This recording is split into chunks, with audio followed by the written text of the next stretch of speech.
I have had clients who have, have seen me multiple times, and I have noticed that the more they see me, it's almost like the more that their records are willing to go a little bit further next time. It's almost like, okay, so what has been integrated, they're now ready to hear more of the why and more of the truth behind it. But when they first came to see you, they just were not in a strong enough place to handle the information if we basically just dumped it all on them in that one moment. Hello and welcome to It's a Journey podcast. How are you healing today? Your host, Stephanie Naidu, welcomes guests from different parts of the globe with professional expertise in health and holistic wellness. Holistic means physical, emotional, social, and spiritual well-being. So what do all of our guests have in common? It's their dedication to help us with our healing journey and personal development. Let's dive into this new episode with our special guest and explore the answers in order to continue our personal journey's exploration towards healing and self-love. Tillie Eze is a multi-hyphenate creator that plays in the physical of fixing while mastering herself in the spiritual world through alchemy. A certified practitioner of transformative modalities, Tillie was given the menacing name Chup Tiotonol Iukatol, translating to Woman of Precious Light of Sky. Transmuting her past lives by reliving moments in the present timeline, she currently resides in France, expanding her work through experiential collaborations of the heart and soul, feeding her fervor for all things Venusian and exploring the zenith points of her natal chart. In this 24th episode of It's a Journey, we dive beyond time with Akashic Records practitioner Tillie Eze, exploring how tapping into your own inner divination can unlock profound healing and timeless wisdom. Welcome to my 24th episode, Beyond Time, Healing with the Akashic Records. Hi, Tillie. It's such an honor to have you on my podcast. Welcome. Thank you for being here today. Thank you so much, Stephanie, for having me. It's a pleasure. Lovely. So we're going to start this podcast, which is today. We're going to talk about Beyond Time, Healing with the Akashic Records. And I would like to start with you, Tillie. Please tell us about your journey and how you became Akashic Records teacher. Yeah, so my journey in general is quite lengthy. So I will begin with my call to the Akashic Records and how that even came about. So I moved to Barcelona after a birthday trip because I felt such a huge call. I was there for 12 hours. My spirit did not want to leave that place. And I am someone that if I go to a place and I love it, I will forget the life that I had yesterday and just start new there. But something was like, you know what, Tillie, have intention and have care with how you move to Barcelona. So I gave my notice when I returned from my trip. I started seeing a life coach. I started seeing a healer before I even moved, because I felt like there was an orb in my throat and I didn't understand. Like, doctors were like, there's nothing in your throat, Tillie. It's like a phantom disease. And working with the healer, she was like, it's your throat chakra. It's completely blocked, but it's almost itching for you to reactivate it or ignite it again. So when I finally got to Barcelona, one of the things was I was questioning the relationships that I had. Why was I always in the same cycle, but with different people? Like, I didn't understand what the relationship with my mom or my sister or my best friend. I had all these questions that I just needed answers to, and I knew they had to do with my past life. I knew I had experienced it before because they continue to show up in different capacities, in different environments or atmospheres, the same problem, just with different energies. And so while I was in Barcelona, I had a friend that I actually went to high school with, and we reconnected. And I was telling her about my journey and like what brought me here. or what convinced me to come. And she was like, it sounds interesting because it sounds like something the Akashic Records could answer. And at this point, I was like, tell me everything. I want to know everything about every modality. And she was like, when I was in Venezuela, I had someone read my Akashic Records, and she gave me this information about relationships that I had with my own family members, which helped me understand my purpose and why I'm here and why I'm married to who I'm married to. And so when I went home, I started Googling like Akashic Records, trying to find out any information I could find out about it. But the unfortunate thing was that the information was just so obscure. There was nothing that really gave me a direct answer or provided me what I needed to know. There were some websites that were saying, if you want to open your Akashic Records, but I was like, what is the Akashic Records? Like, what am I even opening up? What am I diving into? And so at that moment, I was like, you know what?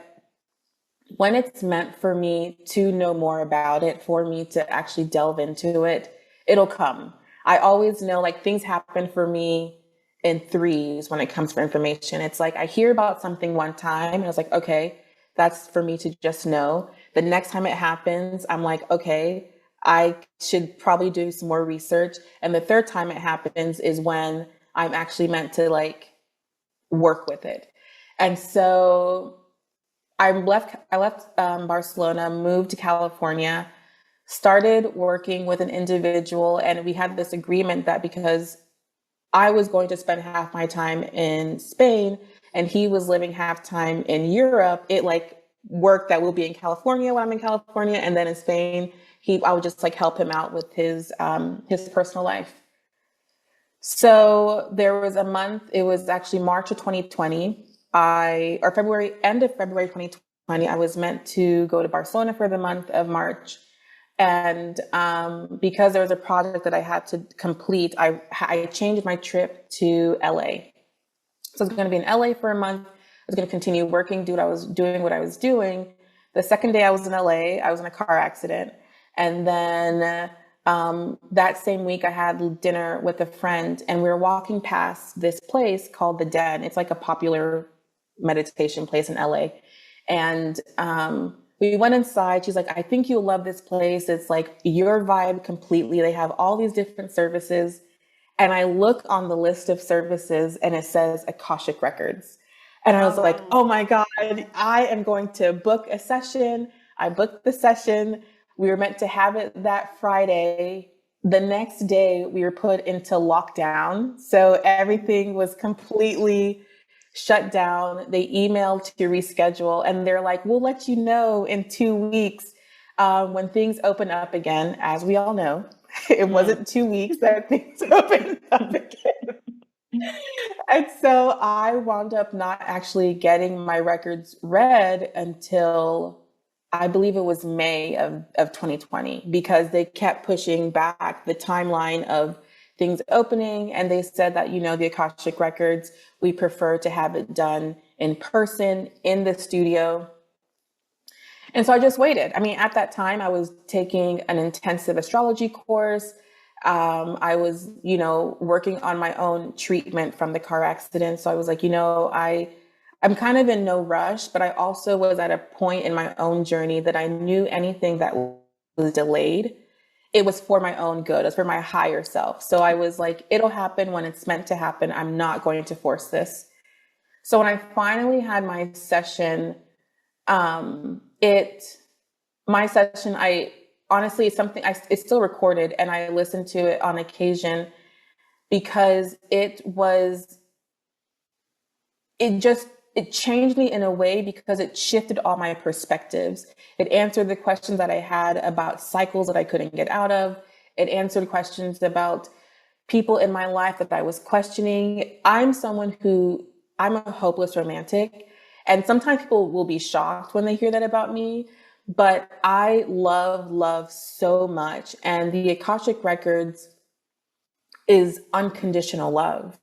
And it shifted my perspective about giving and receiving love and understanding how, just because someone has feelings for you and you don't have feelings for them, do not feel a certain way that like, oh, I have to avoid them. Oh, like I have to end this friendship.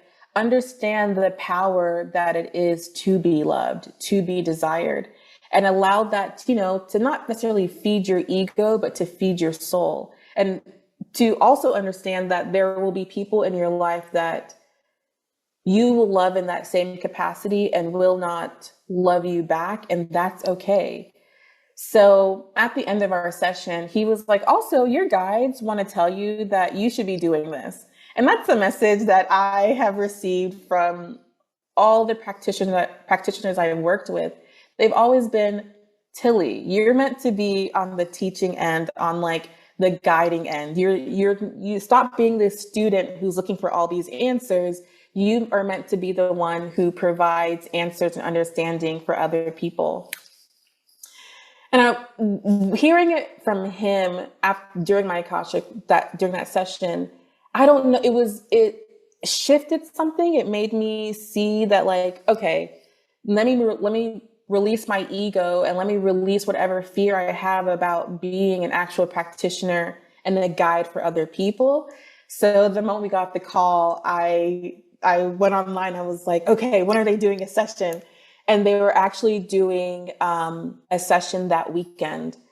And I didn't sign up for that one because I knew that I was in such a raw place after just having my records read, that I did not have the wherewithal to go through a class and go through an attunement. I knew that it would be very, very heavy for me. And so I saw that they had they were teaching it again in October. And I was like, let me sign up now for the October one. And then I was like, but what will I do for the summer? Like, I have to be doing something else. I have to like learn something. And in that time, I was like, well, I'm just going to sign up for Reiki one and see if I even like, what I like about it, what I don't like about it. And I'm very happy that I did it that way, because Reiki brought everything together for me, and it created such a foundational place that when I started my Akashic Records learning, everything just made so much sense. And that's where it began. And I knew from my first, from Akashic Records 1, the beginner, I knew that I wanted to teach it. So that's my journey with it. No, it's excellent. It's very interesting. I like the thing about the series of 3. When it comes in 3, it's very interesting. Although you need, awareness for that. Mm-hmm. And there are a few points here in your answer that helps with the question that I'm gonna answer you later. So there are things we're gonna go back to. Okay. So and Tillie, when you say that, I search on internet at Google, I did the same. And also like where you say like, I need, like you need to pause. You need a time once you have your records read to you, you need to pause. I had exactly the same thing happen when you did it for me. I was like, okay, I need to pause. Mm-hmm. And I went back to the recording and I listened to it again. So definitely we need to have space, Yeah, so it's very important that I think that people, sometimes they can take what is provided to them and they run with it. And it's like, there's an integration process that you have to go through, So yeah, absolutely. Yeah, absolutely. You wrote on your website about the Akashic Records, and you said it's our past, present, future across all lifetimes and realms. Can you explain more about what the Akashic Records are, especially for the people who are new to the concept? Yeah, so I'll explain it to you the way I explain it in my sessions. So the Akashic Records, everyone has one. It's your records, past, present, future, across all lifetimes and all realms. And it's important to know that, like, The past, present, future. So it deals with like your own, like your current past, but as well as your past lives. So it's almost like your library of all the lives that you've ever had.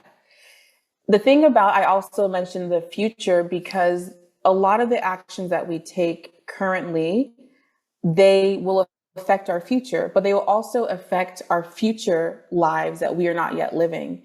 So for instance, like if someone feels as if, oh, I don't know, I have this habit and I can't stop doing it and I feel it comes from my past life, or I have this fear of water, but I was on the swim team. So we'll use the Akashic records, we'll ask them about that. And sometimes people, you know, you may have been drowned in a past life. So that fear of water is still with you, but you can't really explain it. So it's like this way of understanding it, shifting it, transforming it. So in your future life, your current future as well as your future, it'll be something that is no longer a fear. It's almost like clearing karmic debt, but I wouldn't compare it to clearing karmic debt, but it's similar to it in the sense of clearing things that you're actually meant to clear in this lifetime. In the Akashic records, it's something that you can ask about other people. You can ask. So I mentioned earlier about I wanted to heal certain relationships, and you can call in people into your Akashic records, but I cannot open those people's records without their permission. And it's very important. I want to be very clear on this. I do the Akashic records in a way that like I will do video or I'll do in person.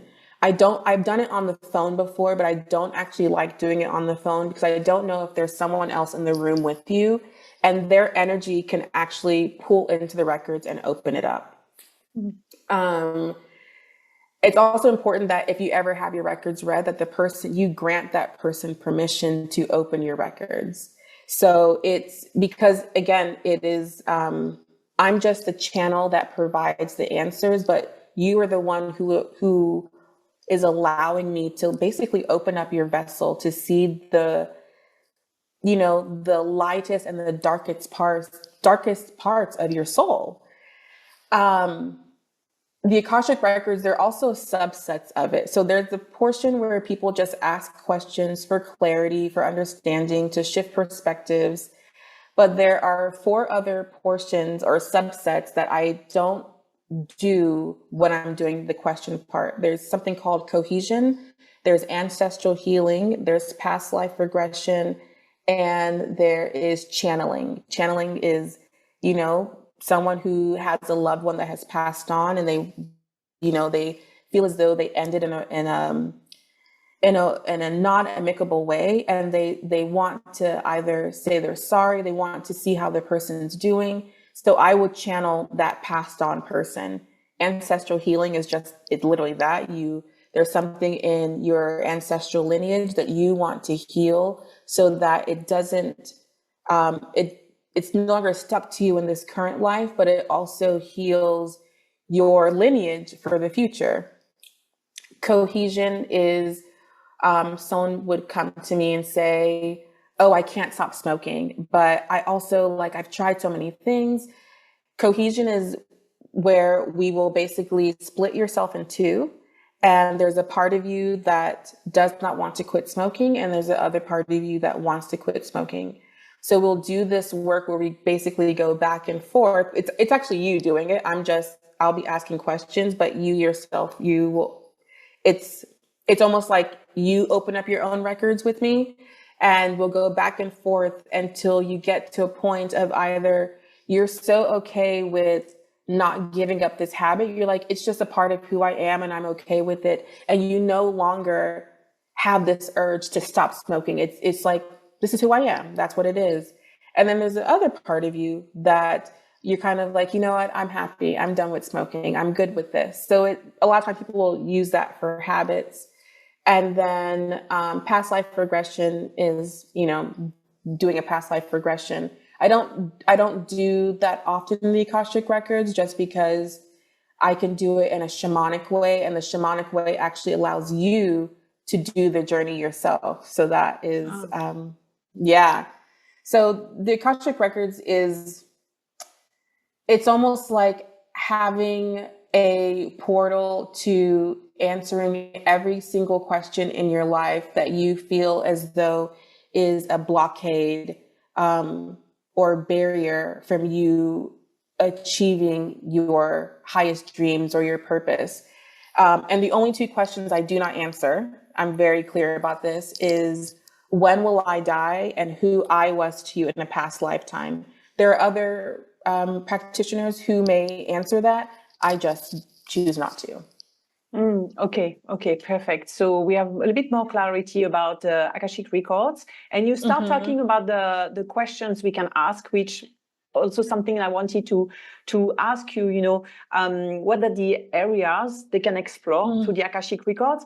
And for example, you talked about healing. Can you help someone healing, overcoming past traumas, or for example, can you break an unhealthy pattern of toxic relationship? You talk about relationship. Any blockage and things like that? How does it work? Like what are the areas we can bring to you? Yeah, so you can literally anything. You can bring anything to me. So for instance, like the one thing that I want to be clear on is that the Akashic Records, it will not clear the block. It'll show you or provide you all the ways for you to clear that block for yourself. It's very important for people to know that, one, they have their own divination within them, but they also have the power to alchemize the things that are happening in their current life. So it'll just provide you the tools. Like it'll like, for instance, with relationships, it'll shift their perspective so you're able to understand where that other person's coming from. So a lot of times when I'll use mothers for example. I think many people can say, many people can say that I have a difficult relationship with my mom, and the thing about it is that it's important for us to remember that just like us, our mothers are human.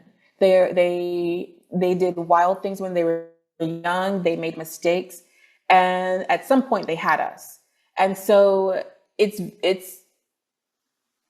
is for our own benefit to see our mothers as other human beings, or even see them like, okay, so what if this was your friend who was going through this? Would you respond in the same way you respond to your friend? Or would you have compassion and grace because they are your friend? Why is it difficult for you to have that same compassion and grace for your mother?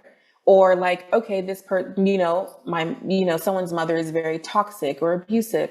Okay, so if your friend was very toxic or abusive, or was dealing with the same relationship with someone in their life who was toxic or abusive, wouldn't you be the support to be like, you know what, you need to get out of here. Like, I'm going to assist you in getting out of there. So how can you assist yourself to be like, you know what, this is someone who has given me life. This is someone who has supported me in the way they know how to support me. And remember, this person also has their own fears and anxieties and shames that they're holding on to. But because they are your mother, they are not showing you these things because they're meant to be the best example for you.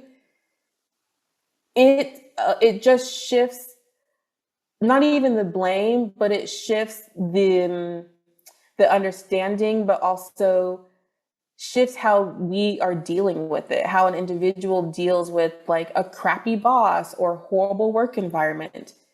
The option is to leave. The option is to give space, or to, sometimes, let's say whenever someone calls you and you always know this person's always going to ask for something. You don't have to answer. You don't have to continue putting yourself in those positions to be the victim. At some point, you can be like, oh, I don't want to be the victim anymore. So it's more so it like one gives you the strength.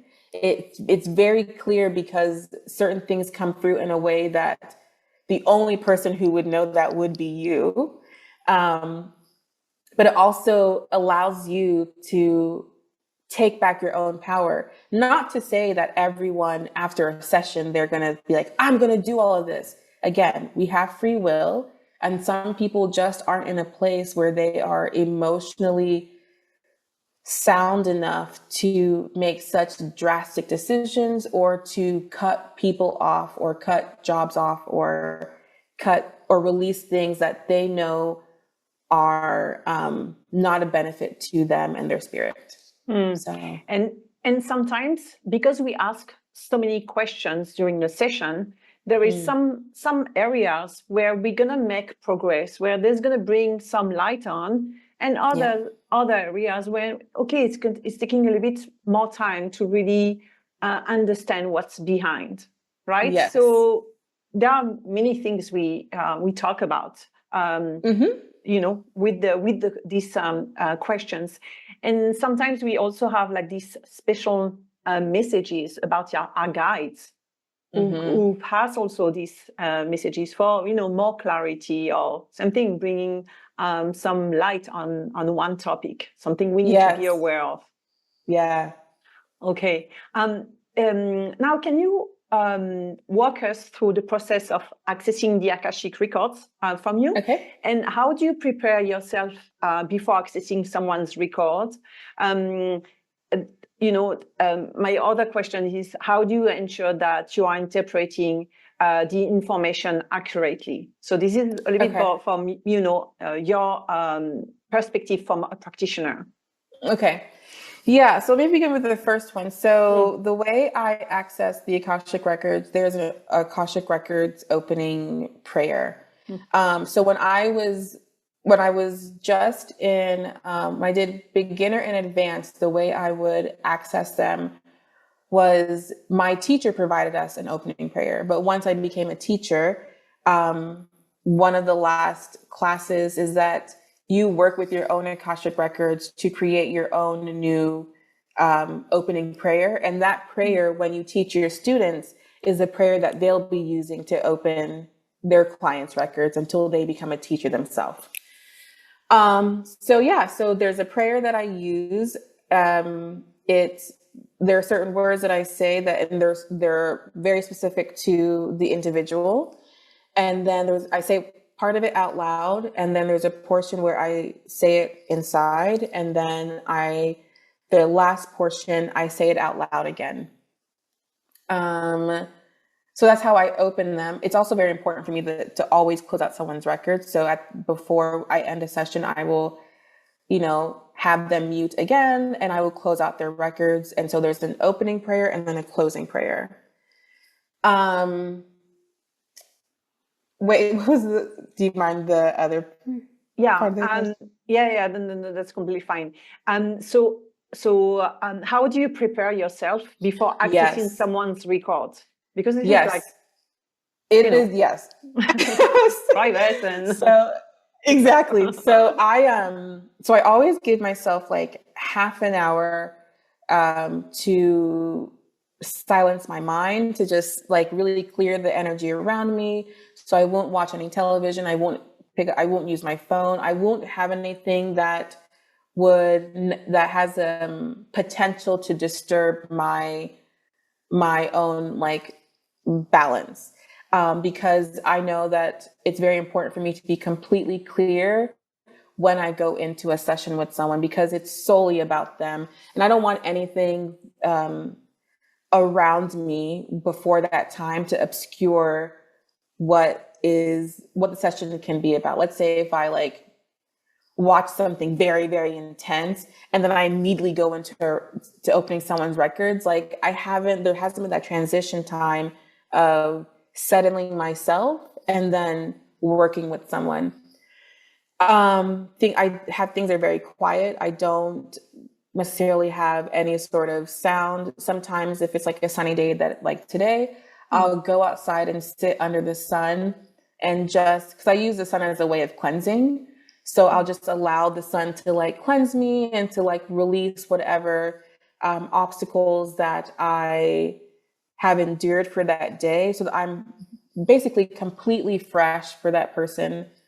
I silence my phone. The area that I have the session, it is just completely like clear. Sometimes I'll feel called to bring a certain crystal with me before the session begins, and I'll just have like there's one that I have is called a healer stone. It's a healer's palm stone, which is just, I believe it's gold quartz. Other times there's another stone that I use that is actually specific for the Akashic Records.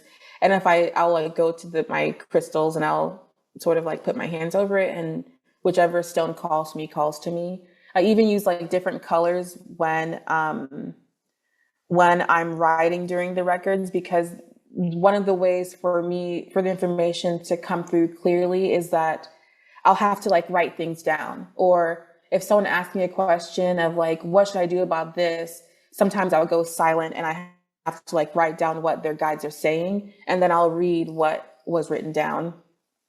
And even with that, like, I'll want to use pink, but they're like, no, you have to use blue for this person. I don't know why, but it's like, it's very, very specific to just the energy that I feel that I'm called to.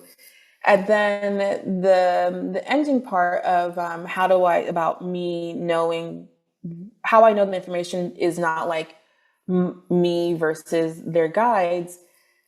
So that in itself is, there's something called clairs. It's basically how people who use divination receive information. And when you learn Akashic Records, there's a part where we go through like this, I wouldn't call it testing, but we go through this series where we see what our clairs are. Like our teacher will say something and it'll be like, how did that information come through for you? So there's clairvoyance, which is clear seeing, like vision. There's claircognizance, which is clear knowing. There's clairsentience, which is clear feeling. There's clairaudience, which is clear hearing, like sometimes you'll hear it. And then there are two other clairs that aren't necessarily very popular, but they do come through for me. And one's called clairalience, which is clear smelling, like you'll smell it. And then there's clairgustance, which is clear tasting. And clairalience and clairgustance are my least favorite clairs, because I'm very sensitive to like taste and smell. And so when I get like really, like there's once, I've never been pregnant, but before a session once, I was like, oh, what is this? I was like, is this what morning sickness tastes like? It's disgusting. And I didn't even know why like this was happening. And then I got into this session and I was like, oh, now it makes sense, because we're talking about morning sickness and what she was going through.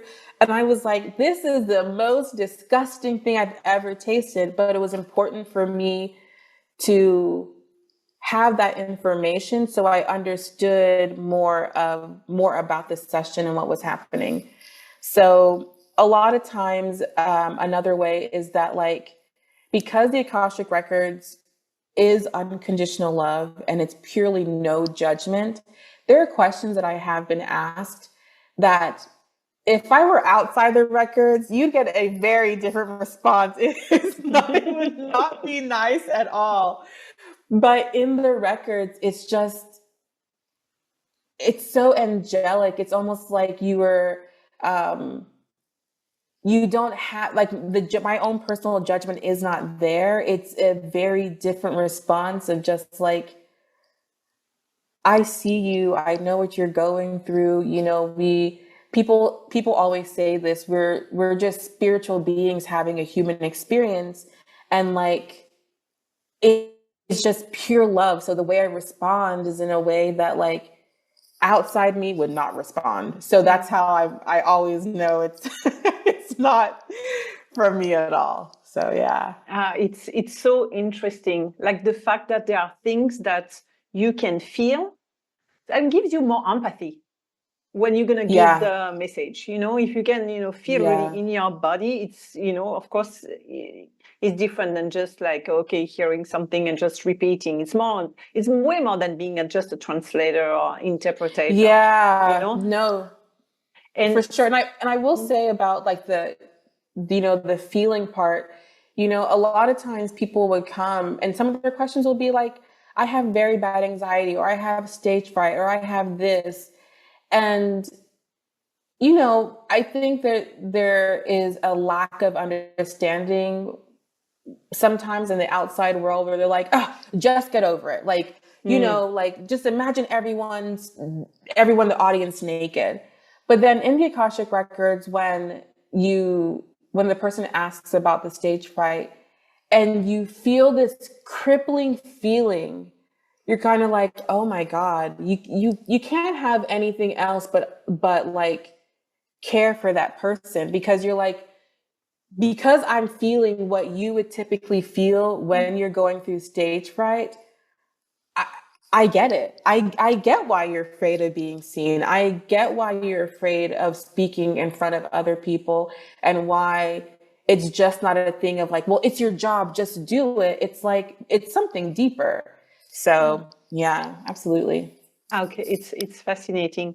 The other thing that I want to mention, Tillie, is that you share with me that once you have closed the session, you do not remember anything that you said, right? Yeah. So it's like it stays a secret. Like, absolutely, yeah. Absolutely. I mean, there are certain moments, there are like things that when I close the record, I'll hear like a certain name, or I will like see like a very quick image of something that I just saw in someone's records from like months ago. And I will, in my own records, I ask my guides, why do I see that? Like, I close the records, it's completely gone. They're like, that little snippet, it's going to make sense for you later on. And even when I try, I'm like, okay, well, does that mean I still have access to the records? When I try to go back and remember what was said, I get a horrible migraine. It's like, you don't need to know anything else. You just need to remember that name. That's it. So yeah.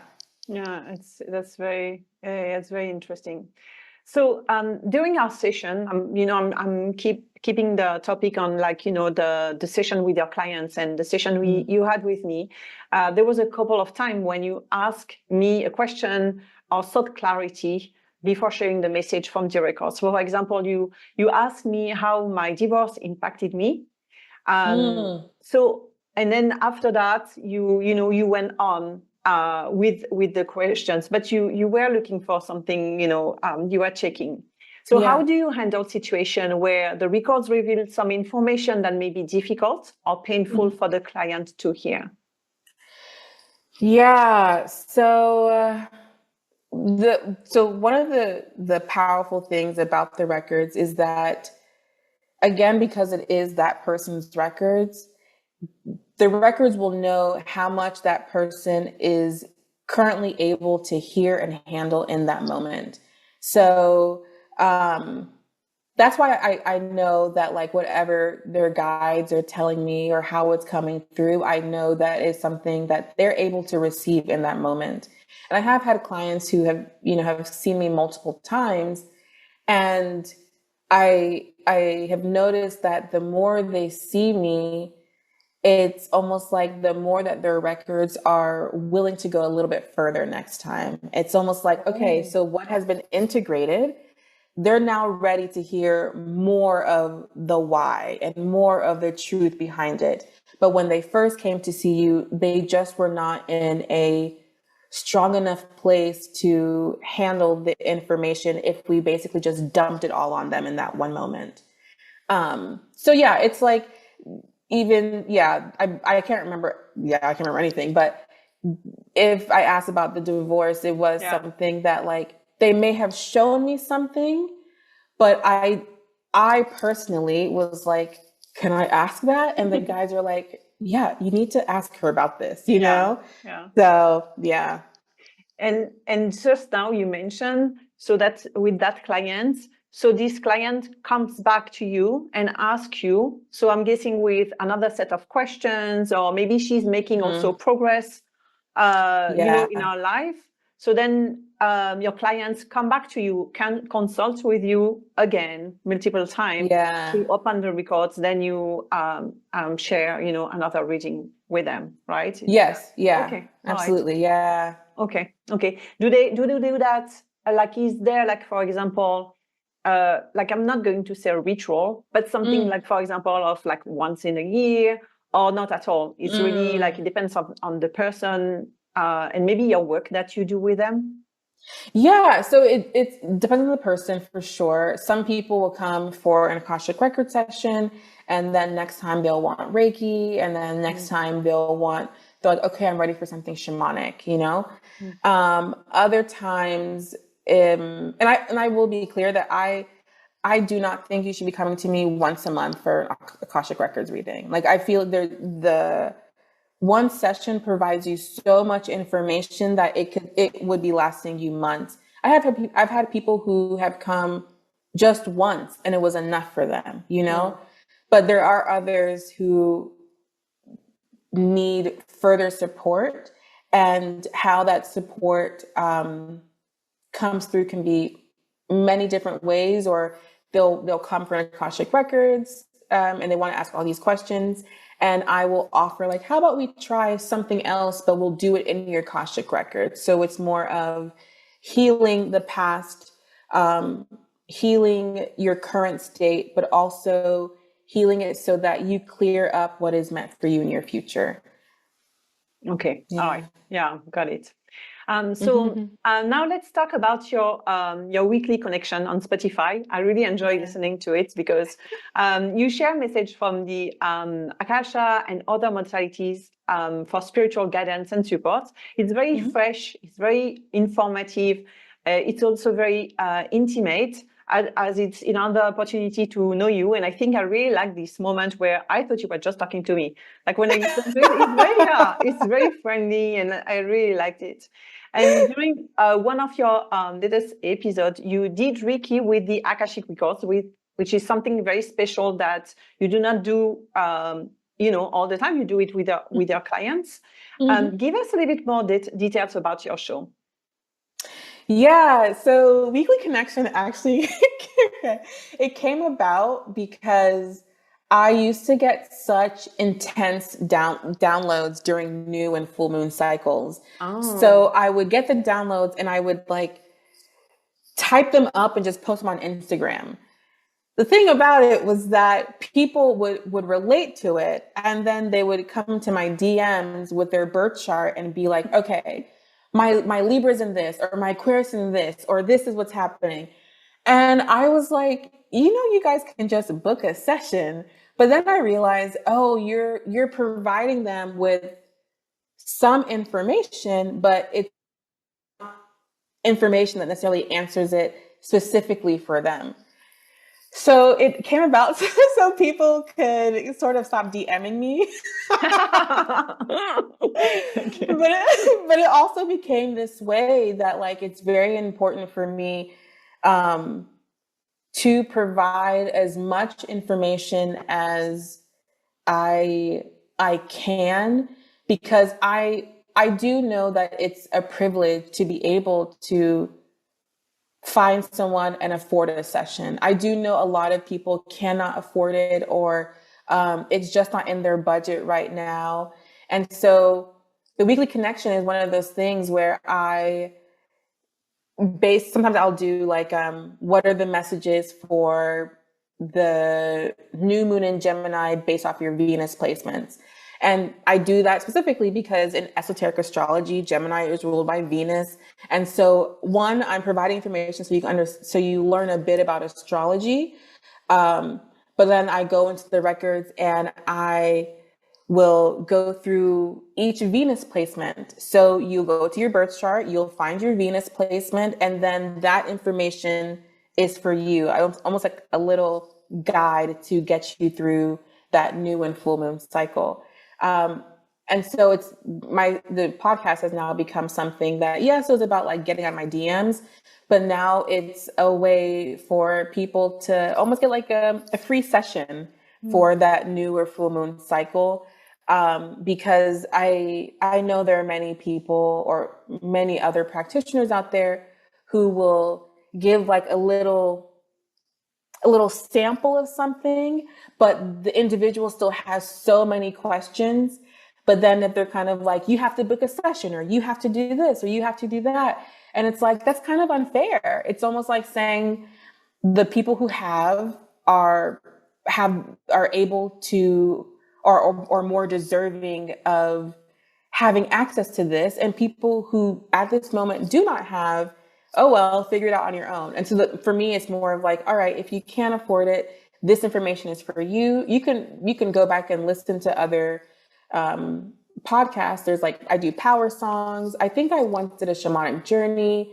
I've done Reiki. So whenever you need like certain healing, so I keep them up there, and I have them for individuals who can't afford it right now, or just don't have disposable income to do it, as well as people who want to learn more. They want, people are always going to have questions about what are the Akashic Records.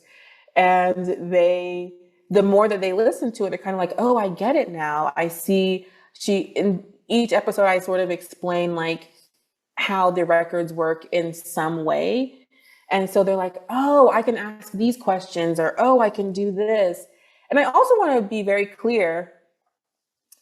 People can send me in questions if they want me to answer them on my podcast for them. And I've mentioned on a few podcasts of like, if you have questions, please feel free to send them to me.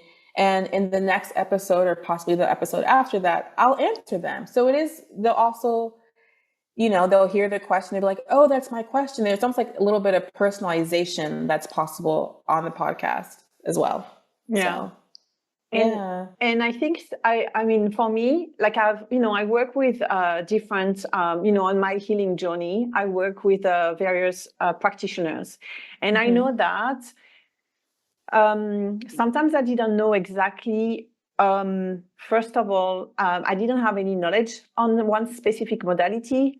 I didn't know which modality was right for me at that moment.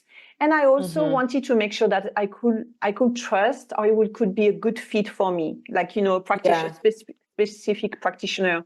So I think for the weekly connection, I think for me, it was also a way to see like, okay,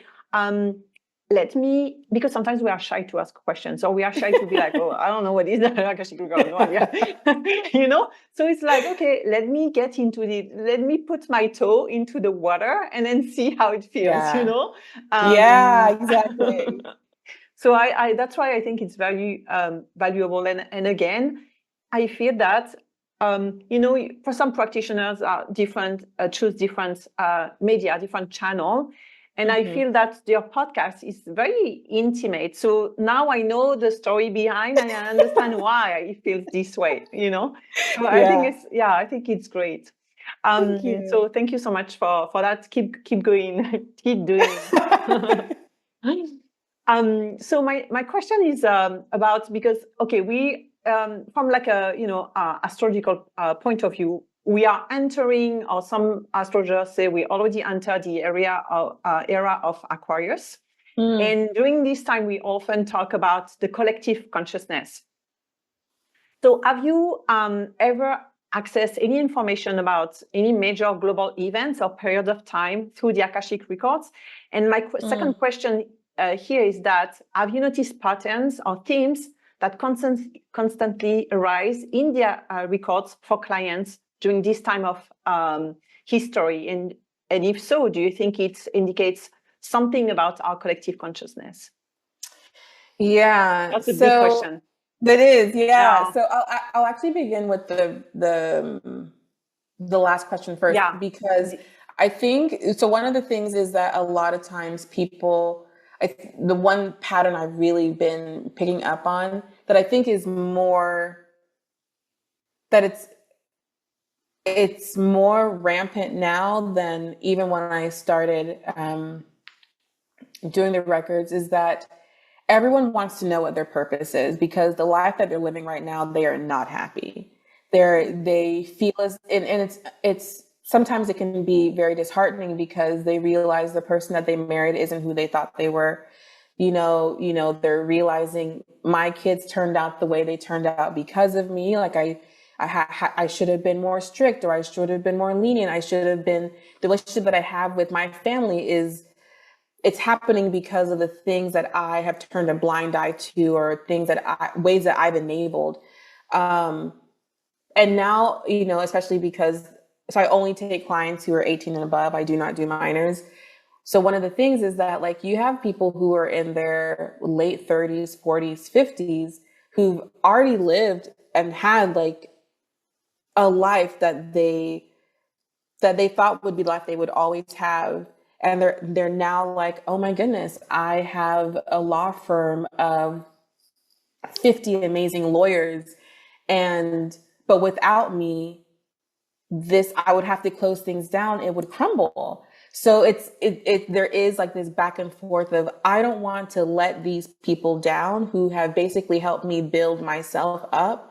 But I feel such a pull that I have to let this go. I have to like let these baby birds fly, and I have to go live out the life that I've always wanted to live. I've always known to be what I'm meant to be doing, but I've allowed my family, or I've let society tell me, oh, you have a great job, you should be happy. You have a hot partner, you're so lucky. You have brilliant kids, like that's amazing. But no one really knows the ins and outs of what we've had to endure to keep up this persona. And so with it being an age of Aquarius is very much like, people look at them as like the aliens or the weird ones, but it's more that they are very authentic. Their polarity is Leo. And so one of the reasons why they sort of like butt heads with Leo is that Leo is very much like, see me, look at me, I'm the sun. And Aquarius is like, duh, everyone's the sun. Like, why do you have to, seek all this attention to be validated, to know your worth?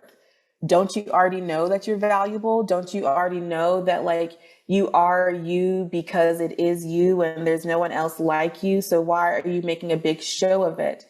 And so in this time, it's this, people are really starting to feel this call of embodying authenticity.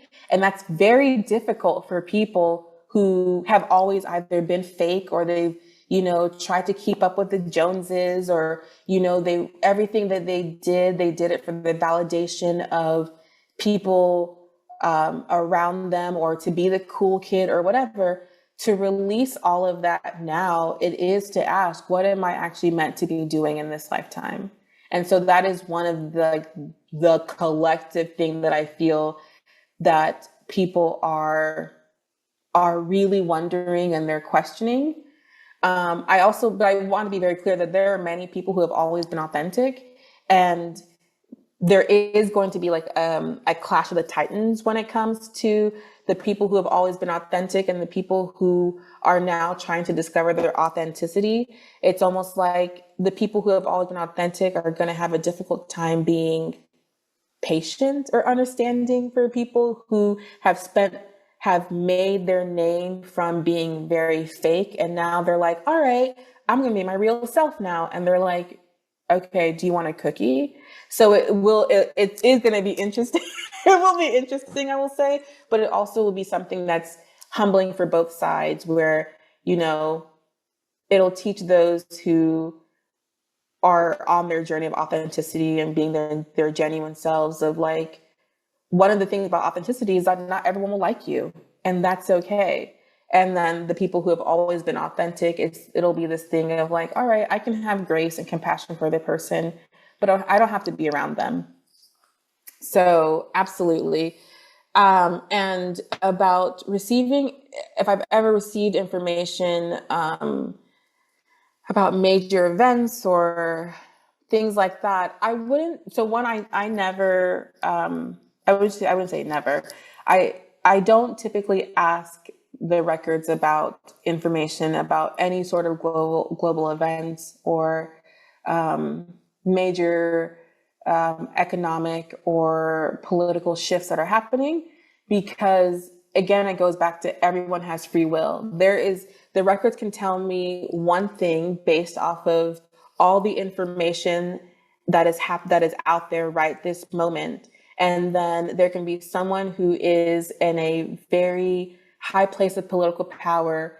They could have an epiphany, like a come to Jesus moment.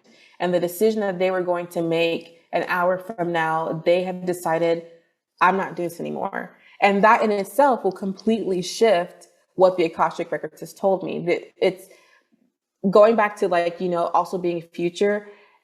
There are many moving parts that if one change happens, it'll change what that future is going to be. So when I say it's the Akashic Records is past, present, future, it's also all possibilities. So what happens if one day, all the wars in the world stop? It's like, oh crap, how will we actually move forward? And so it's not that I've ever received information about major events, but I have had sessions or moments where, like I mentioned earlier about, sometimes the things I'll remember about someone else's record they will tell me, you need to know this information. We won't tell you why right now, but you will know when the time comes. Last summer, so summer 2023, I actually had a session with a client, and it was in person. And they asked me about investments or something, and they mentioned the word BlackRock. I knew very little about it, but when I closed out the records, they said, you need to remember this word BlackRock. You need to remember this word BlackRock, remember investment. And I was like, whatever. So October comes around, and what the current genocide that is happening started. And I remember seeing the word BlackRock everywhere. And I was like, what? Hold on. What is this BlackRock thing?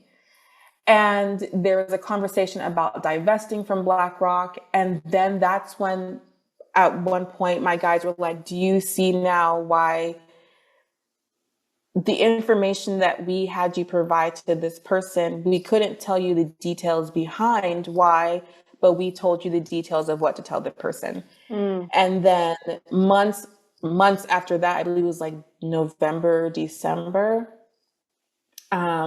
I received a download from my guides, and they're like, you need to send a message to your client, and this is what it has to say, and leave it at that.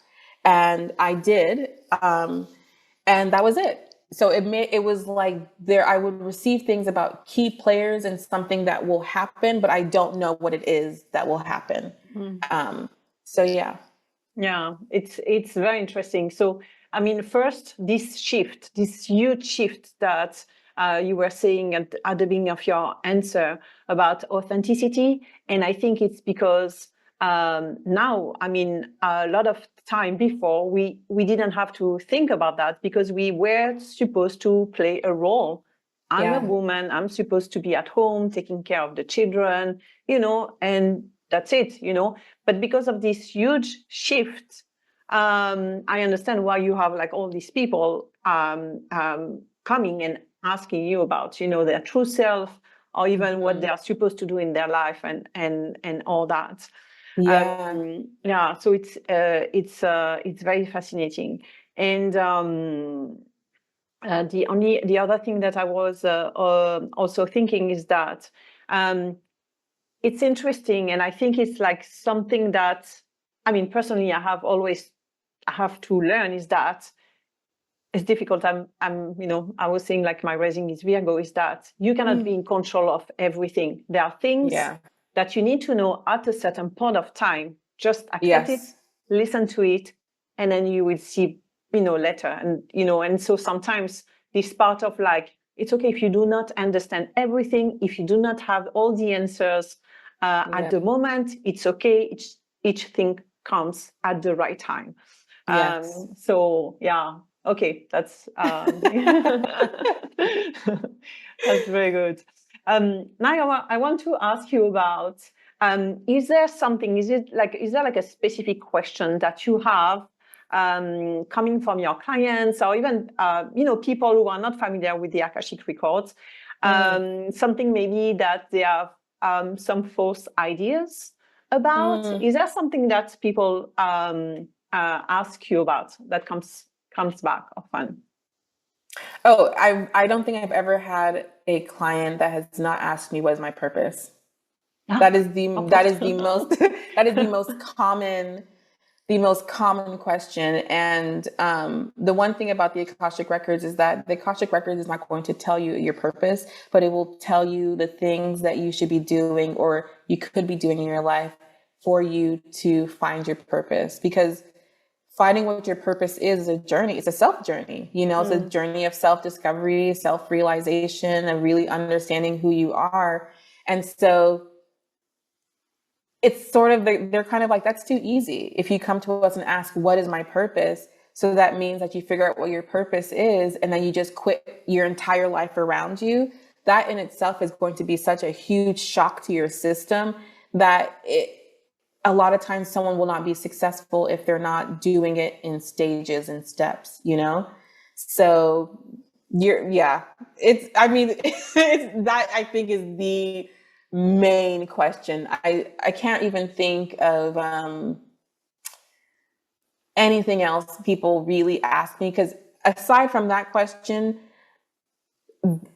it's like a mix. It can be about career. It can be if they're a parent, they have children. It can be, if someone who's newly married. But yeah, I would definitely say what is my purpose? And I think the next most popular question is someone's relationship with their mom.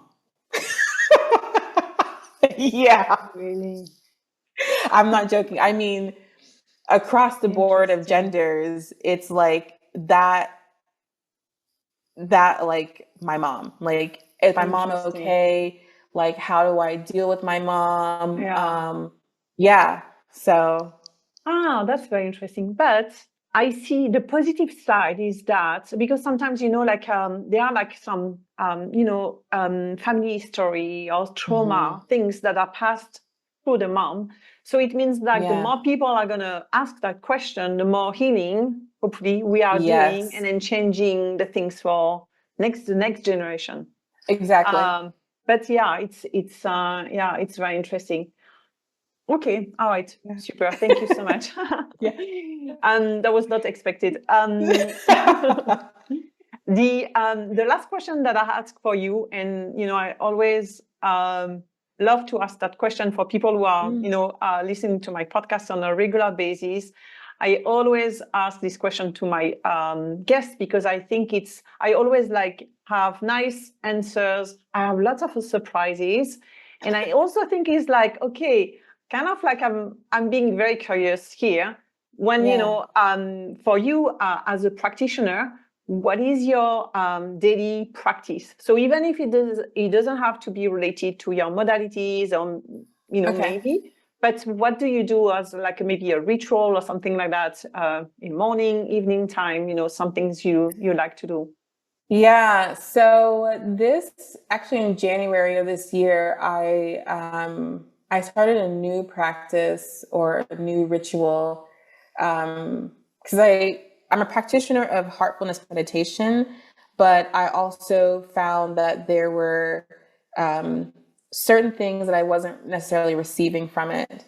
And earlier this year, I started working with a somatic fitness coach, and she does fitness through a way of working with the chakras, but she also, I personally believe she specializes in with people who have experienced, sexual abuse, sexual assault, because the one thing that we can be doing all these healing modalities to heal ourselves, but we forget that a lot of things are actually still stored in our body. And for me, I'll be vulnerable here, of one of my things was that there was, I have this thing about being seen. I need to be in control of how I'm seen. And because of things that happened from my childhood but also in adulthood, that I didn't realize I carried the shame of the abuse in my body, in the way I would show up, the way I would dress, the way I would allow myself to be around people, the way I would be in intimate spaces. I would very much like almost be a hermit. I would shy away from it because I immediately would think it would turn into abuse again. And so working with her has become this like practice of, I now work out because I know that I'm releasing all those things from my body. Like I know that like some workouts will be for the heart chakra to allow love in a very genuine, heartfelt way. Or we'll work on the solar plexus where it's like my action point of like, okay, what are the reasons behind why I don't want to go here, or why I don't want to ask for this, or why I don't want to take these steps, or why I'm so afraid of really achieving what I know I'm meant to achieve in this lifetime. And so it's been really cool because I actually did a class this morning before I called, because I feel my strongest. I played rugby in high school. And for a short time, I was on the crew team in college. I cannot swim, but I was on the crew team because I love the idea of like feeling my strongest and like being my strongest. And so with her, it has brought back like the strength that I had, I guess, released or left in those spaces of fear. And I've called it all back to myself. In August, was it August? Yeah, in August, I decided I wanted to start running. And so I started running. And it's before I see people who run, I'm like, oh my God, people are crazy. Like no one enjoys this. I loved it. You know what I mean? Yeah. For an entire month, I just like started running. Yeah. And it felt so good because I felt my mind was so clear. And each time I do these workouts or when I connect with her, I just felt a new personal leveling up. So even when I work out, I don't do it because, oh, I want my body to look like this. And like, I want people to see me. I want to be able to go out into the world and see myself, because at this point, that's the most important thing in my life. If you don't see who you are, how can you expect other people to see who you are? It doesn't make sense. And so that is like a daily practice that I will either do one of her classes, or I will do some sort of like intense workout, like I love hiking. And so because I'm in Côte d'Ivoire now, it's like something that there's so many different trails that are near water. So I have to like get out in nature, but I have to move my body with the intention of almost clearing things out, like a form of meditation for me. So that's a practice, and also a beauty thing. Because I'm getting older, when I was younger, I didn't really care. I don't say I didn't really care. I was like, oh, maintaining my beauty is easy. Like I didn't have all these steps in like, washing my face and like all these different products. But now I have this thing where I love finding new beauty products. This summer I did like 90 days of like collagen, and I was like, oh my God, I feel the elasticity coming out. And it's something that like my daily ritual is somehow giving something back to myself.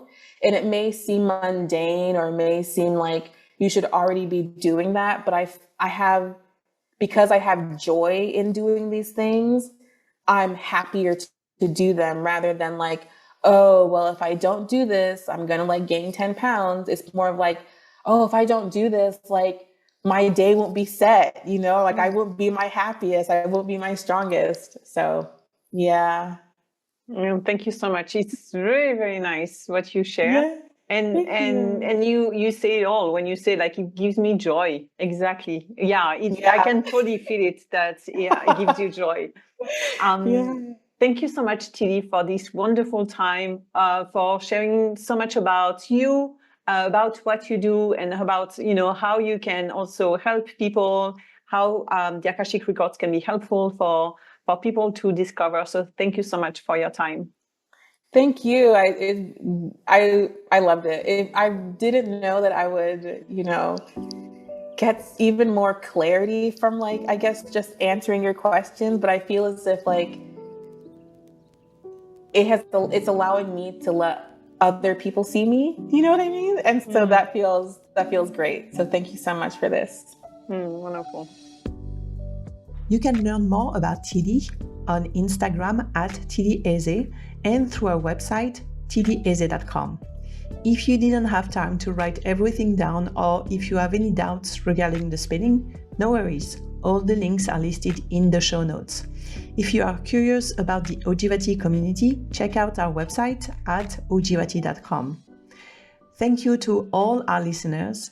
Until next time, stay inspired on your path to healing, self-love, and embracing the power of your unique journey.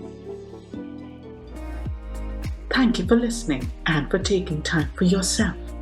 If you enjoyed this episode, please subscribe to our podcast, share this episode with others on social media, or leave a rating and a review. To catch the latest from Ujjivati, follow us on Instagram, Facebook, or Twitter at Ujjivati. Thanks again and see you on the next episode.